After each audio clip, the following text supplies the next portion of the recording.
जय गुरुदेव। परम पुरुष गुरुदेव जी, जय गुरुदेव नाम।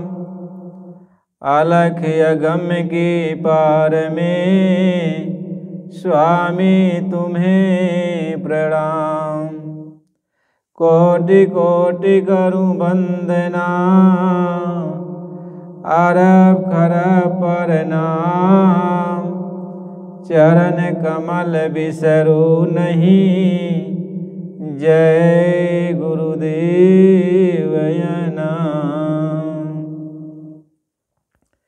जय गुरुदेव। परम पूज्य स्वामी जी महाराज, आप सभी प्रेमी भाई बहनों, मालिक की दया से आज आपको ये सत्संग सुनने को मिल रहा है। ये गुरु महाराज जी के वचन मालिक की दया कृपा से ही सुनने को मिलता है। जब मालिक की ये दया होती है, बिना उनकी दया कृपा के कुछ भी सुनने को नहीं मिलता है। जय गुरुदेव।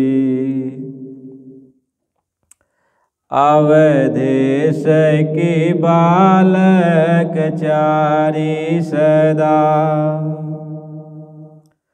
अवधेश के बालक चारी सदा। स्वामी मन मंदिर में विहरें, अवधेश के बालक चारी सदा। स्वामी मन मंदिर में विहरें, कबहूँ ससीमागत यारी करें। कबहूँ प्रतिबिंब निहारी डरें, कबहूँ करताल बजाय कि नाचत।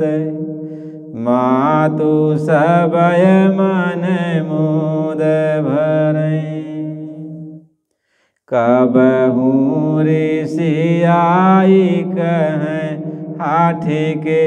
पुनि लेत सोई जी लागी अरें, अवधेश के बालक चारी सदा। स्वामी मन मंदिर में विहरें, स्वामी मन मंदिर में विहरें। आज हम मालिक की दया से भगवान श्री रामचंद्र जी के अवतार का वर्णन कर रहे हैं। भगवान श्री राम अयोध्यापुरी में राजा दशरथ के यहाँ 4 अंशों से जन्म लेते हैं। राम, लक्ष्मण और भरत शत्रुघ्न, ये 4 भाई राजा दशरथ के यहाँ जन्म लेते हैं। और जब थोड़ा सयाने होते हैं, छोटी अवस्था में, ये जो है अपने घर के आंगन में विहार करते हैं, जिसको बड़े मार्मिक ढंग से कवि लिखते हैं कि अवधेश के बालक चारी सदा। स्वामी मन मंदिर में विहरें। कहते हैं, महापुरुष समझाते हैं कि वो मालिक अपने 4 अंशों से अब राजा दशरथ के यहाँ जन्म लेकर बहुत विहार कर रहे हैं। आनंद उनके लीला को देख करके सब लोग आनंदित हो जाते हैं। महात्मा इस बात को समझाते हैं, उनके जो अवतार हैं वह देखते ही बनता है। उनकी लीला को देखने के लिए सभी देवी देवता मनुष्य का रूप बना करके अयोध्यापुरी में विराजमान हो जाते हैं और हमेशा नित्य प्रति भगवान की लीला को देखने लगते हैं। कि अवधेश के बालक चारि सदा स्वामी मन मंदिर में बिहरें। कबहू शशि मागत यारी करें, कबहू प्रतिबिंब निहारी डरें। कभी अपने पिता माता से चंद्रमा को मांगते हैं कि हमको चंद्रमा दे दो, जैसे भगवान कृष्ण जसोमती मैया से कहते हैं कि मैया मैं तो चंद्र खिलवना लई हूँ, कि मैया मैं तो चंद्र खिलवना लई हूँ। और लई हो जई हो लोटी धरनी पर, अब तेरी गोद नई हो। और मैया मैं तो चंद्र खिलवना लई हूँ। ऐसे भगवान राम और अपने माता पिता से राजा दशरथ और कौशल्या, कैकेयी, सुमित्रा, इन माताओं से कह रहे हैं चारों भाई कि हमको चंद्रमा को ले आके दे दो। कि कबहू शशि मागत यारी करें, कबहू प्रतिबिंब निहारी डरें। और उनके आंगन में जब रोशनी आती है और रोशनी से जो उनकी परछाई पड़ती है तो उसको देख देख करके चारों भाई डर जाते हैं और भागने लगते हैं और सब माताएं देखकर हंसते हैं। ऐसी लीला भगवान राम अपने अंशों के साथ कर रहे हैं। कि कबहू शशि मागत यारी करें, कबहू प्रतिबिंब निहारी डरें। कबहू करताल बजाई के नाचत मातु सबय मन मोद भरें। और कभी करताल बजा के नाचने लगते हैं, सभी माताओं के हृदय को भा जाते हैं और सारे देवी देवता ब्रह्मा विष्णु महेश सब भगवान की इस लीला को देख करके आनंदित हो रहे हैं। कि कबहू ऋषि आई कहें हाथी के, पुनि लेत सोई जेहि लागी अरे।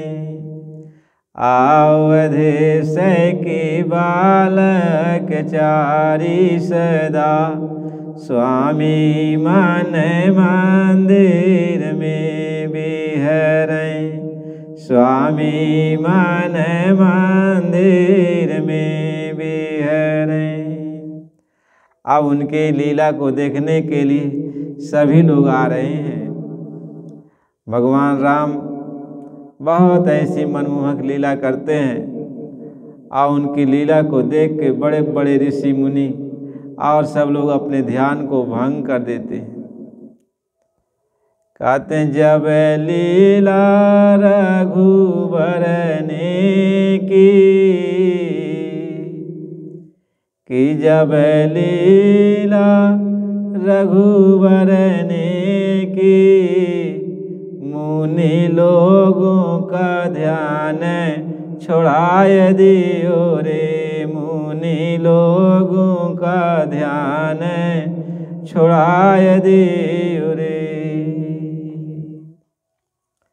जब करताल बजाई कि नाचें, जब करताल बजाई कि नाचें, सृष्टि सभी आनंद भयो रे।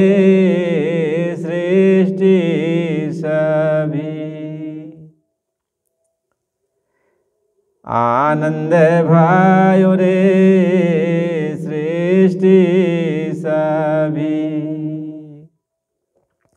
जब भगवान राम नाचने लगते हैं तो दुनिया नाचने लगती है, संसार नाचने लगता है। सब लोग उनके नाच को देख करके मालूम होता है कि अब प्रकृति ही पूरी नाचने लगी। चारों तरफ आनंद ही आनंद,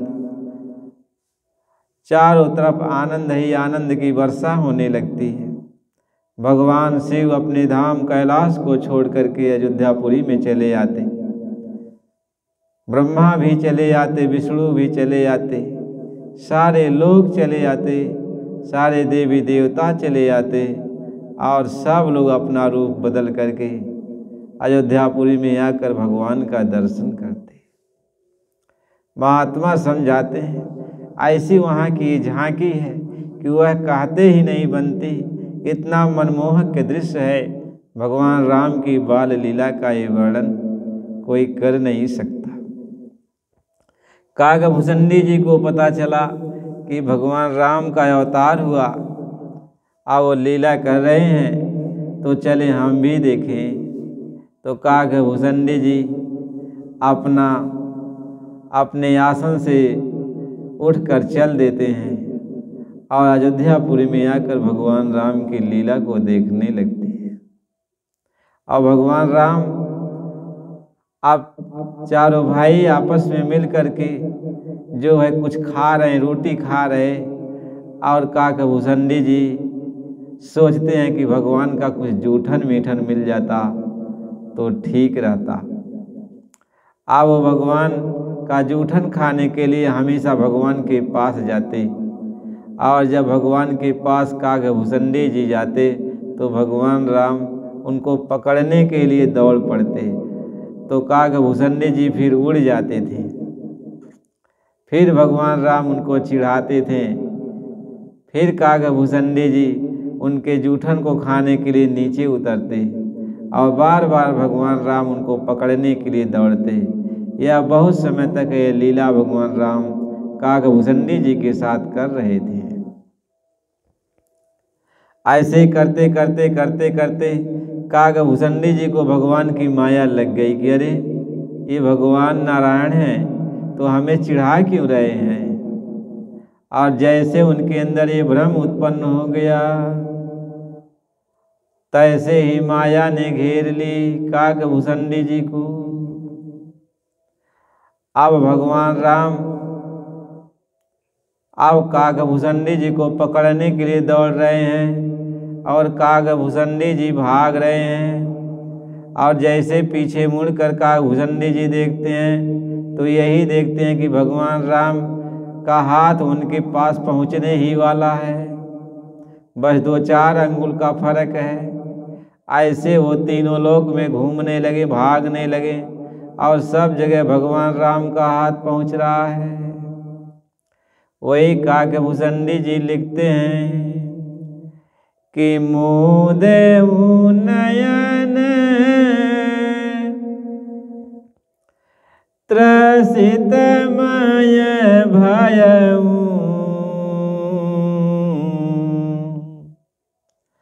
अपने चितवत को सलपुर गयऊ।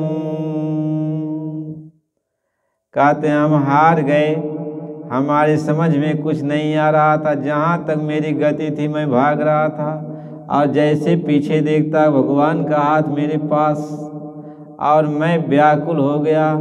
और जब व्याकुल हो गया तो अपनी आंखें बंद की, और जब आंखें बंद की तो फिर आंख जब खोला तो देखता हूँ कि फिर मैं कौशलपुरी में चला आया।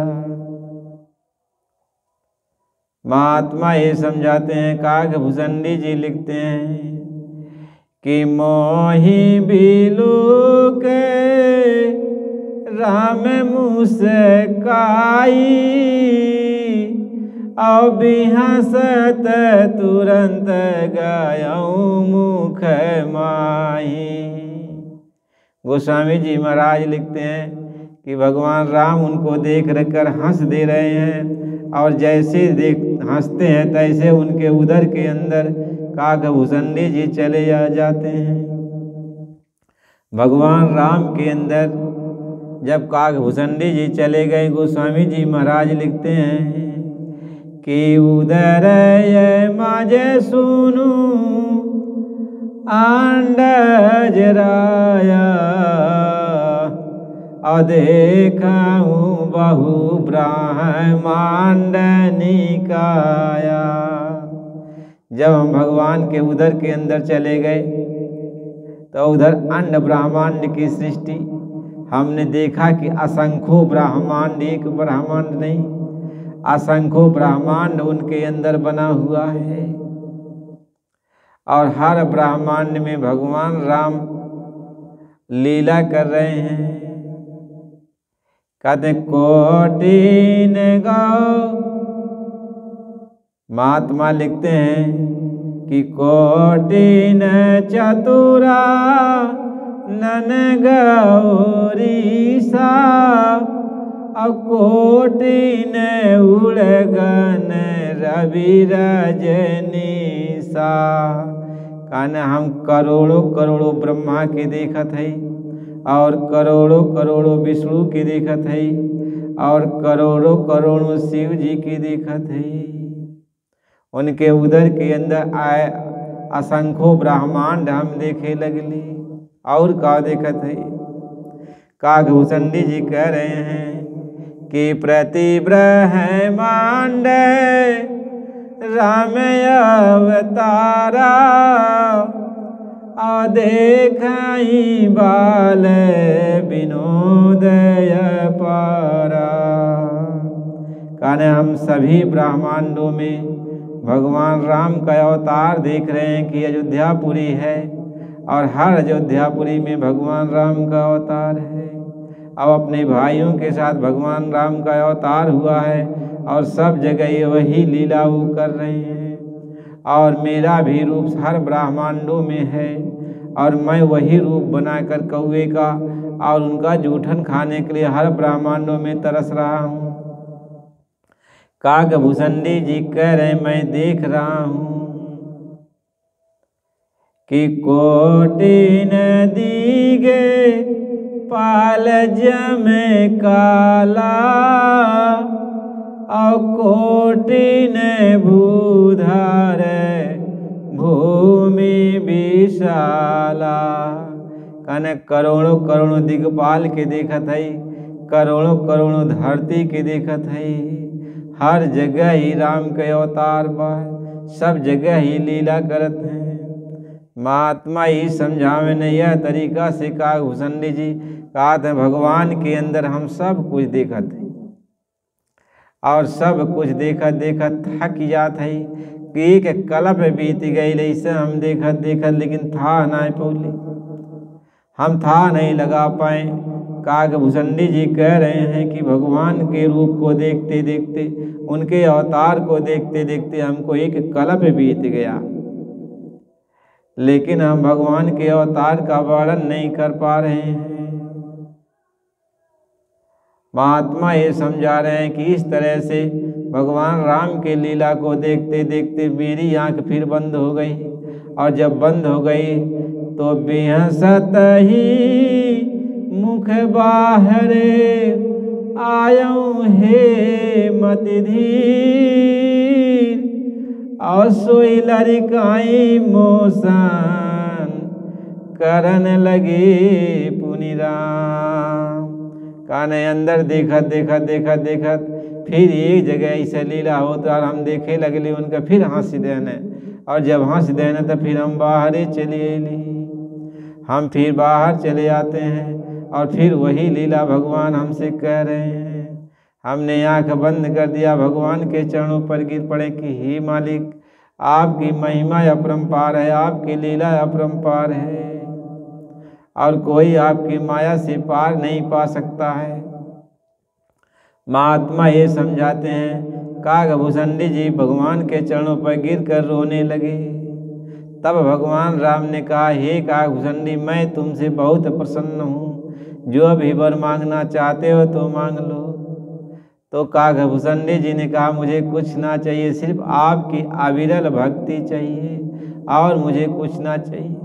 भगवान राम ने कहा, ये उमस्तु, आप जहाँ कहीं भी रहेंगे जाओ, नीलगिरी पर्वत पर आप रहो। जहाँ पर भी आप रहेंगे, जिस जगह भी आप रहेंगे, वहाँ 1 योजन तक माया नहीं जाएगी। महात्मा ये समझाते हैं। तब से काकभूषुंडी जी नीलगिरी पर्वत पर रहने लगे और वहीं पे जो है भगवान राम की कथा कहने लगे, भगवान राम की कथा कहने लगे।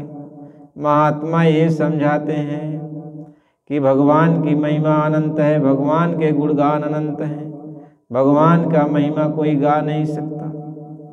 महात्मा ये समझाते हैं। तो भगवान राम अपने माता पिता के साथ बाल लीला कर रहे हैं और माता पिता उनकी लीला को देख के आनंदित हो रहे हैं। महात्मा ये समझा रहे हैं कि कबहू ससीमागत यारी करें, कबहू प्रतिबिंब निहारी डरें। थरिया में जौन है पराता में पानी रखल है और वह पानी में जौन है चंद्रमा दिखाई पड़त है, तारागढ़ दिखाई पड़त है, सूर्य। तो महात्मा ही समझाओ ने जौन जौन चीज़ दिखाई पड़त बा कुल मांगत बाटे भगवान राम, एक लड़का की तरह जैसे और सब बच्चे जौन मांगे ने वैसे भगवान मांगत हैं। महात्मा ही समझावे ने यह तरीका से भगवान ही बाल लीला कर रहे हैं और सब उनके लीला को देख के आनंदित हो रहे हैं। इस तरीके से भगवान की बाल लीला प्रारंभ होती है और बाल लीला का वर्णन गोस्वामी जी महाराज मार्मिक ढंग से लिखते हैं और सब लोग उनकी लीला का बखान करते हैं। भगवान राम अपने चारों भाइयों के साथ और आनंद मना रहे हैं। एक समय भगवान राम अपने तीनों भाई लक्ष्मण, भरत और शत्रुघ्न के साथ बैठे हुए थे और आपस में चर्चा कर रहे थे। जब भगवान राम ये चर्चा कर रहे थे कि हम लोग यहाँ किस लिए आए हैं, क्या करने के लिए आए हैं, तब भरत जी ने भैया पूछा कि भैया क्या करने के लिए हम लोग आए हैं। तो राम ने कहा कि हे भरत, हम लोग तो यहाँ पे आए हैं असुरों का विनाश करने के लिए और धर्म की स्थापना करने के लिए। तो भरत जी कहते हैं भैया ये कैसे होगा, ये कैसे होगा। तो भगवान राम करें जब समय आएगा तब बता देंगे। तो आपस में ऐसे चारों भाई कुछ बात करते रहे। एक दिन भगवान राम, लक्ष्मण और भरत शत्रुघ्न सब बैठे हुए थे। तो भगवान राम ने एक कथा कहना शुरू कर दिया। कहतात भगति अनुपम सुख मूला, मिलहि जो संत होय अनुकूला। कहते हैं भाई आज हम आपको कुछ बात बता रहे हैं। भगवान राम अपने भाइयों से कह रहे हैं कि ये भक्ति जो है सारे सुखों की खान है। यदि भगवान की भक्ति मिल जाए तो उसको सब सुख मिल जाएगा, सुखों का खजाना मिल जाएगा। भगवान राम कह रहे हैं कि तात भगति अनुपम सुख मूला, मिलहि जो संत होय अनुकूला। कहते हैं भगवान की भक्ति यदि मिल जाए तो सारे सुखों की खान है, सारे सुखों का खजाना सागर है। यदि भगवान की भक्ति मिल जाए और भक्ति मिल जाए तो सब कुछ मिल जाता है। लेकिन यह भक्ति जो है संतों महात्माओं के द्वारा मिलती है। भगवान राम ये कह रहे हैं। तो भरत जी पूछते हैं कि भैया आप अपनी भक्ति नहीं दे पाओगे? कहे नहीं, हमारी भक्ति तो संत ही देते हैं। जब संत की तुम सेवा करोगे, वह तुम्हारे ऊपर कृपा कर देंगे, दया कर देंगे, तब मेरी भक्ति देते हैं। मैं अपनी भक्ति संतों को दे दिया हूँ और संत को आदेश देता हूँ कि जो भी आपकी सेवा करेंगे और जैसा भी आप चाहेंगे आप उनको मेरी भक्ति दे सकते हो। तो यह भक्ति संतों के पास रहती है मेरी। कैसांत मिलय तो मैं मिल जाऊं और शांत न मुझसे न्यारे। कहीं भैया संत हमसे अलग नाए हैं, यदि संत मिल जाए हैं तब मैं मिल जाऊंगा, क्योंकि मैं संतों के अंदर बसता हूँ। मेरा ही दूसरा रूप संत का रूप होता है। महात्मा ये समझाते हैं कि सत पुरुष की आरसी संतन ही की दे, लखा जो चाहू अलख को इन्हीं में लखिले। भगवान राम कह रहे हैं कि यदि आप मुझे देखना चाहते हो, आप मुझे पाना चाहते हो तो संतों के पास जाओ। मैं संतों के अंदर रहता हूँ, मेरा ही रूप संत होते हैं, इसलिए संत भगवान के रूप होते हैं। और संत के पास जब जाओगे और संत की सेवा करोगे, संत खुश हो जाएंगे तो मेरी भक्ति दे देते हैं। कि भगति स्वतंत्र सकल गुण खानी, और बिनु सत संगन पावहीं प्राणी। भगवान राम कह रहे हैं कि भैया भक्ति तो सारे सुखों की खानी है, भक्ति स्वतंत्र है, सारे सुखों की खानी है, लेकिन बिना संतों महात्माओं के नहीं मिल सकती है। जब तक आप संतों महात्माओं का सत्संग नहीं सुनोगे, उनकी कृपा नहीं प्राप्त करोगे, तब तक मेरी भक्ति आपको मिल नहीं सकती, मेरी भक्ति कोई पा नहीं सकता है। इसलिए पहली मेरी भक्ति है कि संतों का साथ कर लो, उनकी सेवा कर लो, वो खुश हो जाएंगे तो मेरी भक्ति दे देंगे। मेरी भक्ति संतों को ही पता होता है मेरी भक्ति क्या है। कह भगति रूप भगवंत एक है, बूझत नाही अजान। आशीष नमावत संत को, बड़ा करे अभिमान।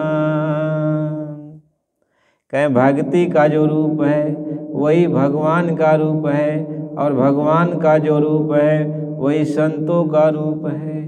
और जब संत मिल जाएंगे तब भक्ति मिल जाएगी, और जब भक्ति मिल जाएगी तो भगवान मिल जाएंगे।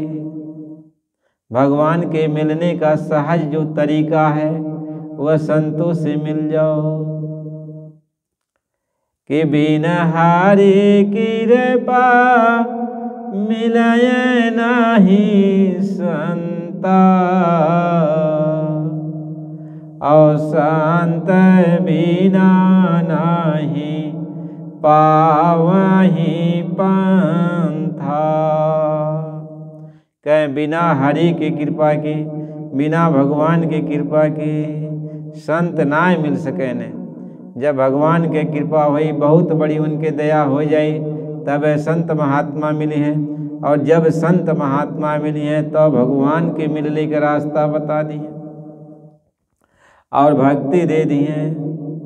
यह नाते सब महात्मा सारे लोग भगवान की भक्ति करते हैं तो भगवान से यही मांगते हैं कि मोहि दीजिए भगति दान काल दुख बहुत दियो।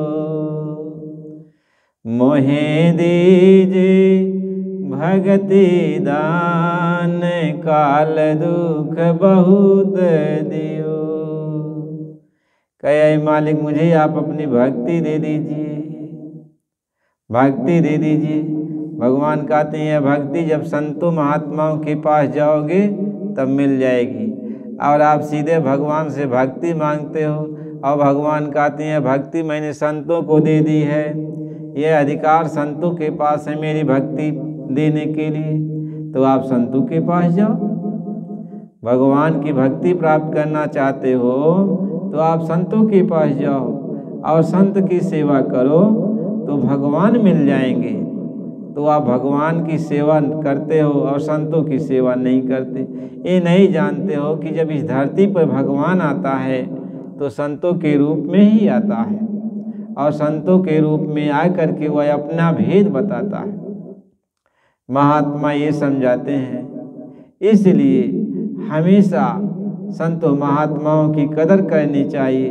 जब कोई संत महात्मा आपके दरवाजे पर आवे तो दौड़ करके उसके चरणों को छूना चाहिए, दंडवत बंदगी करना चाहिए, उसको आसन देना चाहिए, सम्मान के साथ बैठाना चाहिए, पानी पिलाना चाहिए।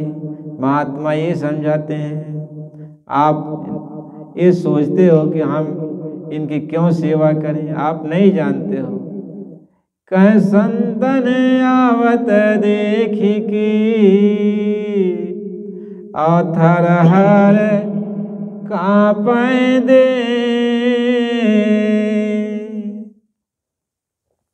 संतन आवत देखी के थर हर कांपै दे। और ना जाने यही भेष में और हरे जो मिली जाए।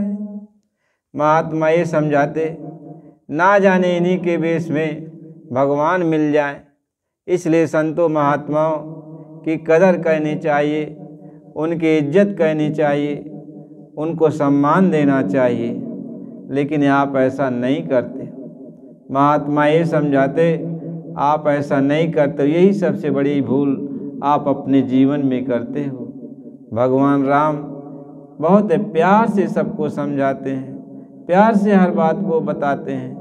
लेकिन हम लोग अज्ञानी जीव भगवान के वचन को नहीं समझ पाते कि भगवान क्या कहे और क्या हमें करना चाहिए। हम तो राम राम कहते हैं, कृष्ण कृष्ण कहते हैं, सब रात दिन तो ये कहते हैं, लेकिन ये नहीं हम जान पाते कि भगवान राम हमारे लिए क्या कहते हैं। जो भगवान राम के सामने थे उनको भगवान ने क्या कहा क्या नहीं कहा वो तो उस समय की बात थी। लेकिन हम लोगों के लिए भगवान ने क्या कहा, हम लोगों को भगवान ने यही कहा था कि ऐ इंसानों, मानो से जब तुमको मिल जाए तब तुम मेरे पास आने के लिए तुम किसी तत्वदर्शी महात्मा के पास चले जाना, उनकी सेवा करना, उनकी कदर करना, और जब वो खुश हो जाएं तो मेरे पास आने का उनसे मार्ग पूछ लेना। क्योंकि संतों महात्माओं के पास जब चले जाओगे तो मेरे पास आने के लिए वो रास्ता बता देंगे। क्योंकि मेरे पास वो संत महात्मा आते जाते हैं, वही मेरे घर का भेद बताएंगे, मेरे धाम का भेद बताते हैं। भगवान राम यही समझाते हैं, सेवरी से यही बात कहते हैं कि हे सबरी, तुम तो सीधे सीधे मुक्त हो गई, क्योंकि तू संत महात्मा के पास रही और संत महात्मा मेरे पास आने के लिए तुझे भेद बता दिए, तू सहज में मुक्त हो गई है। भगवान राम कहते हैं, राम कहे सुनु भामिनी बाता, और मानऊ एक भगति के नाता।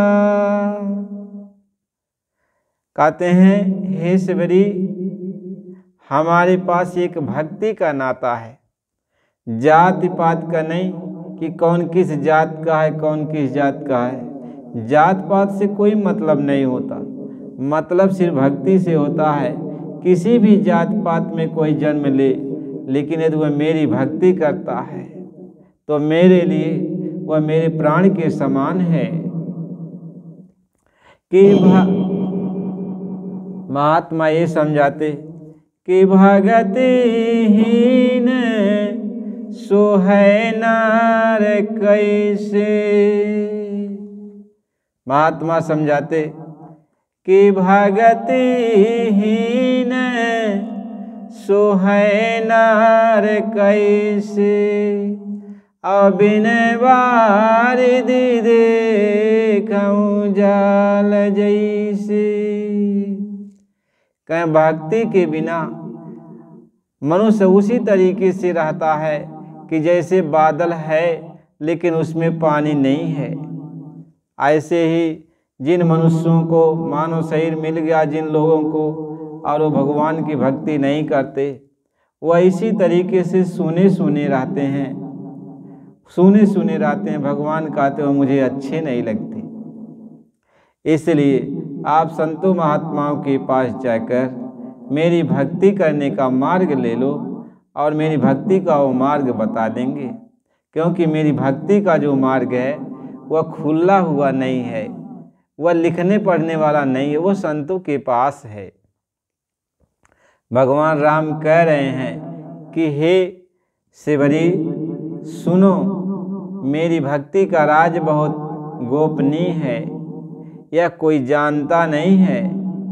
कहीं और एक गुप्त मत सब ही कहूँ कर जोर, शंकर भजन बिना नर भगति न पावई मोर। महात्मा ये समझाते कि मेरी भक्ति कोई ऐसे नहीं पा सकता है। जब तक संत महात्मा नहीं मिलेंगे मेरी भक्ति का राज किसी को पता नहीं चलेगा, और संत महात्मा जब मिलेंगे तभी मेरी भक्ति के राज का पता चलता है। कहते हैं यह रहस्य रघुनाथ का बेगिन जाने को, और जो जाने रघुपति कृपा सपनहु मोहन हो। कहते यह मेरा रहस्य है, कोई जान नहीं सकता है जब तक वो संत महात्मा के पास नहीं जाएगा, जब तक संतों से मार्ग नहीं लेगा, संत खुश नहीं जब तक होंगे तब तक मेरे घर आने का, मेरे पास आने का उसको मार्ग नहीं मिल पाएगा। यह सब राज बहुत गोपनीय है। जब संत महात्मा मिलेंगे तभी इसका राज खुलता है, इसके पहले नहीं। भगवान राम हर तरह से जो है सबको समझा रहे, बता रहे हैं। इस तरीके से वो अपनी बाल लीला भी करते हैं और लोगों को उपदेश भी देते हैं। भगवान राम अंतर्यामी, सब जगह विराजमान रहने वाले, और अपने भक्तों की संभाल किस तरीके से वो करते हैं, गोस्वामी जी महाराज बहुत ही मार्मिक ढंग से रामचरितमानस में उनका वर्णन करते हैं। हर तरह से भगवान सबकी संभाल कर रहे हैं। चारों वंशों के द्वारा भगवान राम ने बहुत सारे असुरों का विनाश किया और लोगों का विनाश करके राम राज्य की स्थापना किया। महात्मा इस बात को समझा रहे, इस बात को महात्मा बताते हैं कि जब भगवान थोड़े थोड़े से आने होने लगे तब विश्वामित्र जी ने अयोध्यापुरी में आकर के राजा दशरथ से प्रार्थना किया कि हे राजा, हम यज्ञ करते हैं जंगल में, और जब भगवान का हम यज्ञ करते हैं तब ये जो असुर हैं मेरे यज्ञ का विनाश कर देते हैं, यज्ञ में जो है हड्डी डाल देते हैं, मेरा यज्ञ पूर्ण नहीं होता है, और मुझे राम और लक्ष्मण को दे दो, और ताकि मेरे यज्ञ की ये रखवाली करे। राजा दशरथ कहते हैं कि हे मुनि, चौथे पन में हमको 4 लड़के मिले, और राम तो ये आँखों की पुतली हैं, और हम इनको कैसे दे दें? हम ही आपके साथ चल रहे हैं, आपके जग की रक्षा हम ही करेंगे। तब विश्वामित्र ने कहा कि नहीं राजा, हमको न आपकी सेना चाहिए, न आप मेरे साथ चलो, हमको सिर्फ राम और लक्ष्मण को दे दो। राजा दशरथ कुछ बोल नहीं पा रहे, उनका गला रुद्ध जा रहा। तब विश्वामित्र ने क्रोध में कहा कि हे राजा दशरथ, यदि तुम राम और लक्ष्मण को नहीं दोगे तो मैं श्राप दे करके तुम्हारा राजपाट भस्म कर दूंगा। तब वशिष्ठ बहुविधि समझाई। वशिष्ठ जी राजा दशरथ को बहुत समझाएं बुझाएं।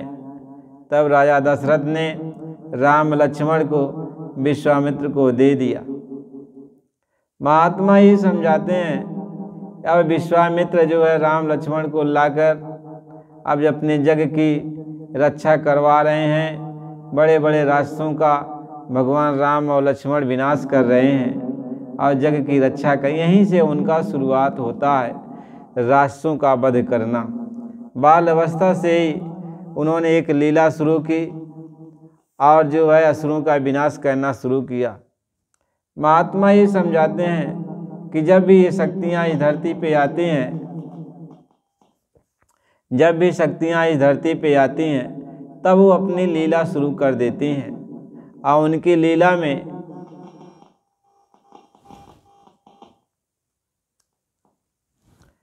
महात्मा समझाते हैं अब उनकी लीला ऐसा ही शुरू होता है कि लोग जान नहीं पाते हैं। इसलिए हम सबको भगवान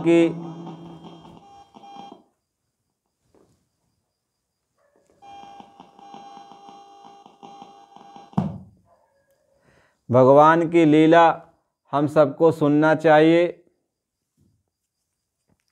और जैसे भी बने भगवान के बारे में जितना भी हो सके उनकी कथा, उनका गुणगान कहना चाहिए और सुनना चाहिए। जय गुरुदेव, जय गुरुदेव। आप सभी प्रेमी भाई बहनों, अब कल आपको जो है आगे का सत्संग मिलेगा। जय गुरुदेव।